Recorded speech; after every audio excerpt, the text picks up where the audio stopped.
తిరిగి BCN news కి స్వాగతం.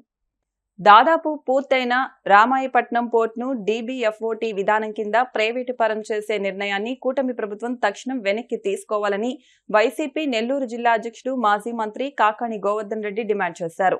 నెల్లూరులోని పార్టీ కార్యాలయంలోని మీడియాతో మాట్లాడుతూ గడిచిన 2 ఏళ్లలో రామాయపట్నం పోర్టు కోసం ఎంత నిధులు ఖర్చు చేశారో, ఎంత పనులు చేశారో చెప్పాలని డిమాండ్ చేశారు. ప్రైవేటీకరణ చేసే ముందు ప్రజాభిప్రాయ సేకరణ చేశారా అని ప్రశ్నించారు. ప్రైవేటీకరణపై వైసీపీ పెద్ద ఎత్తున ఉద్యమిస్తుందని కాకాణి హెచ్చరించారు. అనేక సందర్భాలలో స్థానికంగా ఉండేటువంటి ప్రజలు అనేక రకాలైనటువంటి నిరసనలు, అభివృద్ధి కావాలి, పోర్టు ఆధారిత పరిశ్రమలు రావాలి, పోర్టులు రావాలి, ఫిషింగ్ హార్బర్లు రావాలి అని చెప్పి అనేక సందర్భాలలో ప్రజల నుంచి తీవ్రమైనటువంటి ఒక విజ్ఞప్తి రావడం, దాని మీద అది పూర్తి కానటువంటి పరిస్థితుల్లో నిరసనలు కూడా చేపట్టడం జరిగింది. వాటికి సంబంధించి రామాయపట్నం అనేటువంటిది ఒక ప్రధానమైనటువంటిది. మన నెల్లూరు జిల్లాకు సంబంధించి కూడా అనేక సందర్భాలలో అనేక పార్టీలు దానికి సంబంధించి పాదయాత్రలు చేశాయి, నిరసన కార్యక్రమాలు చేశాయి. రామాయపట్నం సాధనే ధ్యేయంగా రామాయపట్నం సాధన సమితి ఏర్పాటైంది.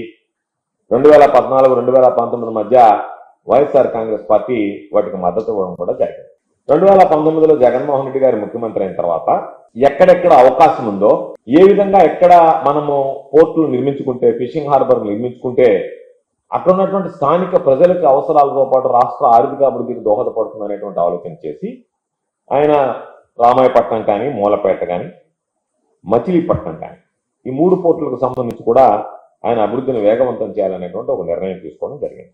రామాయపట్నం ఏదైతే ఉందో మొట్టమొదటిగా దాన్ని స్వాహా చేయడానికి ఈ కూటమి ప్రభుత్వం చంద్రబాబు నాయుడు రకరకాలైనటువంటి విషయాలను తెర మీదకి తీసుకొచ్చి ఏదో ఒక విధంగా రామాయపట్నం పోర్టు ప్రైవేటైజ్ చేయాలనేటువంటి ఒక దుర్మార్గమైనటువంటి కార్యక్రమానికి ఈరోజు శ్రీకారం చుట్టడం జరిగింది. ఈరోజు జగన్మోహన్ రెడ్డి గారి హయాంలో రామాయపట్నం పోర్టు ప్రారంభమై పోర్టు పనులు వాయువేగంతో జరిగినటువంటి పరిస్థితుల్లో నేడు చంద్రబాబు నాయుడు వచ్చిన తర్వాత ఆ అభివృద్ధిని అడ్డుకోవడం, ఆ వేగాన్ని తగ్గించడం, పనులు జరగకుండా నివారించడంతో పాటు ప్రైవేటు వైపు అడుగులు వేసేటువంటి దిశగా ఈరోజు ఆలోచన చేస్తున్నారు. మేము స్పష్టంగా అడిగేది, వైఎస్ఆర్ కాంగ్రెస్ పార్టీ ప్రభుత్వంలో 60% పైగా రామాయపట్నం పోర్టు పూర్తయితే ఈరోజు దాన్ని పూర్తి చేయాల్సినటువంటి బాధ్యత ఈ ప్రభుత్వం మీద ఉంటే, దానికి భిన్నంగా ఈరోజు రాష్ట్ర ప్రజల ప్రయోజనాలను విస్మరిస్తూ DBFOT కింద design, build, finance, operate and transfer అనేటువంటి కార్యక్రమాన్ని తీసుకొచ్చి DBFOT కింద ఈరోజు దాని ఆ విధానం పేరిట ప్రైవేటు పరం చేయాలనేటువంటి కుట్రకి ఈరోజు చంద్రబాబు నాయుడు పాల్పడుతున్నాడు.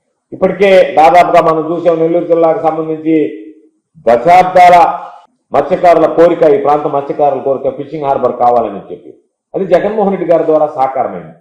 జగన్మోహన్ రెడ్డి గారి ద్వారా సాకారమైనటువంటి జువలదిన్న ఫిషింగ్ హార్బర్ ని ఇప్పటికే దాన్ని ప్రైవేటు పరం చేయడానికి చంద్రబాబు నాయుడు పౌరు కదపడం జరిగింది. అందులో కొంత భాగం సాగర్ డిఫెన్స్ కూడా కట్టబడడం జరిగింది. ఏదైతే జగన్మోహన్ రెడ్డి గారి హయాంలో రామాయపట్నం, మచిలీపట్నం, మూలపేట పోర్టులకు శ్రీకారం చుట్టాడో, వాటిని పనులు పరుగులు పెట్టించాడో ఆ రోజు ముఖ్యమంత్రిగా జగన్మోహన్ రెడ్డి గారు రాష్ట్రంలో బ్లూ ఎకానమీ అభివృద్ధి చేయాలనేటువంటి దిశగా అడుగులు వేశాడో, ఈరోజు ఆ పోర్టులన్నింటినీ కూడా పట్టించుకోకుండా ఆ పనులన్నీ పడకేసినట్టుగా ఈరోజు వాటిని ఎక్కడా కూడా తీవ్ర నిర్లక్ష్యానికి గురి చేస్తూ ఈరోజు జగన్మోహన్ రెడ్డి గారికి ఎక్కడ క్రెడిట్ వస్తుందో, ఈ పనులన్నీ పూర్తయితే జగన్మోహన్ రెడ్డి గారి హయాంలో ఈ 3 పోర్టులు పూర్తయ్యాయనేటువంటిది ప్రజలు మాట్లాడుకుంటారు, చర్చిస్తారు, ప్రజలు జగన్మోహన్ రెడ్డి గారికి మంచి పేరు వస్తుందనేటువంటి కడుపు మంటతో ఈరోజు చంద్రబాబు నాయుడు గారు వాటిని నిర్వీర్యం చేయడం కాకుండా, నిర్లక్ష్యం ప్రదర్శించడమే కాకుండా వాటిని ప్రైవేటు పరం చేయాలనేటువంటిది ఈరోజు నిజంగా దురదృష్టకరమైనటువంటి పరిణామం. బ్లూ ఎకానమీ అభివృద్ధి కావాలి రాష్ట్రంలో అంటే పోర్టులు,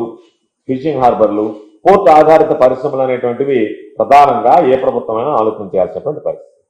అందువల్లనే జగన్మోహన్ రెడ్డి గారు ఈ పోర్టులకు కానీ, ఫిషింగ్ హార్బర్లకు కానీ శ్రీకారం చుడితే ఈరోజు చంద్రబాబు నాయుడు వచ్చిన తర్వాత వాటన్నిటిని ఒక్కొక్కటిగా ప్రైవేటు పరం చేసి సొమ్ము చేసుకోవాలనేటువంటి ఆలోచన చేసి తన స్వలాభం, తన స్వార్థ ప్రయోజనాల కోసం ఆలోచన చేస్తున్నాడు తప్ప రాష్ట్ర ప్రజల ప్రయోజనాన్ని, రాష్ట్ర ప్రజల ఆస్తుల్ని ఈరోజు పప్పు బెల్లాలు పంచినట్టుగా పనిచేసి చేతులు దులుపుకునేటువంటి పరిస్థితి ఏర్పడింది. ఈరోజు ఏదైతే ఒక బృహత్తరమైనటువంటి లక్ష్యంతో తీర ప్రాంతాల అభివృద్ధి ఉండాలా, దానితో పాటు మత్స్యకారులకు అండగా నిలవాలనేటువంటి లక్ష్యంతో జగన్మోహన్ రెడ్డి గారు ఆ రోజు ఈ పోర్టులకు సంబంధించినటువంటి శ్రీకారం చుట్టే చంద్రబాబు నాయుడు ఇప్పుడు దాన్ని స్వాహా చేయడానికి ఆ విధానాన్ని మొత్తం సర్వనాశనం చేస్తూ ఈరోజు ఒక పక్క ప్రజల్లో తీవ్రమైనటువంటి వ్యతిరేకత వ్యక్తమవుతున్నా సరే వాటిని ఏమీ పట్టించుకోకుండా తన దారిని తాను ముందుకెళ్లాలనేటువంటి నిర్ణయం తీసుకోవడం ఈ సర్కారు బరితెగింపుకి ఇది పరాకాష్ఠగా భావించాల్సినటువంటి పరిస్థితి ఏర్పడింది.